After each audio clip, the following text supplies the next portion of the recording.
Good evening class, this is Dr. Chetna Gupta Pasine and our today's topic is fatty acid biosynthesis. Fatty acid biosynthesis के लिए सबसे पहले introduction, fatty acids क्या होते हैं। तो फैटी एसिड लिपिड्स के बिल्डिंग ब्लॉक्स होते हैं जिसमें मेजरली कार्बन, हाइड्रोजन और ऑक्सीजन ये एलिमेंट प्रेजेंट होते हैं। ये हाई एनर्जी कंटेंट सब्सटेंस होते हैं। इसमें एनर्जी कार्बोहाइड्रेट एंड प्रोटीन से भी ज़्यादा होती है।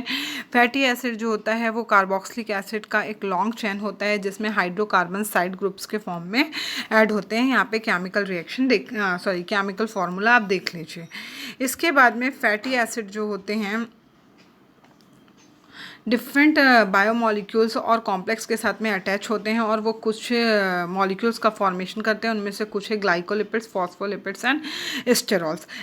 फैटी एसिड्स का जो सबसे सिंपल फॉर्म है वो ट्राइग्लिसरॉल्स कहलाता है। ये केमिकली डाइवर्स ग्रुप होता है और फैटी एसिड का सबसे इंपॉर्टेंट कैरेक्टर ये है कि ये वाटर के लिए इनसॉल्युबिलिटी, ये वाटर में डिजॉल्व नहीं होता, वाटर में इनसॉल्युबल होता है, इनसॉल्युबिलिटी शो करता है। अब बायोसिंथेसिस का यहाँ पे किसने कब इन्वेंट किया, किसने डेमोस्ट्रेट किया, ये दिया हुआ है। ये स्लाइड आप खुद से पढ़ लें। इसके बाद में जो वर्टिब्रेट्स ऑर्गेनिज्म होते हैं उनमें फैटी एसिड के सिंथेसिस की प्रोसेस साइटोसोल या साइटोप्लाज्म में होती है, जबकि प्लांट्स एंड बैक्टीरिया में फैटी एसिड बायोसिंथेसिस का प्रोसेस क्लोरोप्लास्ट में होता है।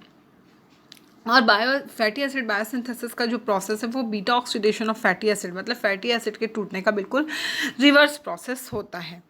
Fatty acid breakdown and biosynthesis जो होता है वो सेल्स के दो डिफरेंट अलग अलग कंपार्टमेंट्स में होता है। ये इसका कैटालिसिस पाथवे भी अलग अलग होता है और इन दोनों प्रोसेस में इन्वॉल्व होने वाले जो एंजाइम्स होते हैं वो भी अलग अलग होते हैं।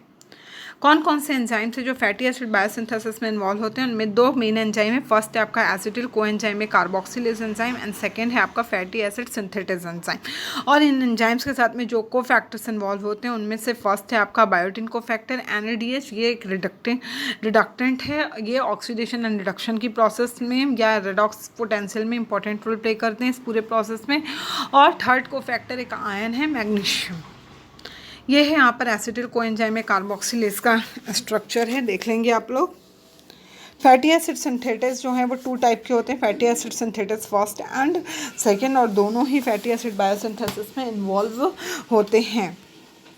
इसके बाद में यहाँ से अपन एक्टिवेशन स्टार्ट करते हैं। फैटी एसिड का बायोसिंथेसिस होता कैसे? तो बायोसिंथेसिस के स्टार्टिंग में फॉर्मेशन होता है acetyl ACP and manual ACP का। ACP का फुल फॉर्म है एसिल करियर प्रोटीन, जो एसिल ग्रुप के एक जगह से एक ग्रुप से दूसरे ग्रुप में ले जाने का कार्य करता है। तो फैटी एसिड सिंथेसिस का जो स्टार्टिंग होता है वो acetyl ACP and manual ACP के बनने से होता है। ACP का full form acyl career protein. इसके बाद में इस एसिल ACP को हम एसिल ट्रांस एसिटिलेज भी कह सकते हैं, ट्रांस साइक्लेज भी कह सकते हैं। और मैनुअल ACP को मैनुअल ट्रांस साइक्लेज ट्रांस एसिलेज हम कह सकते हैं।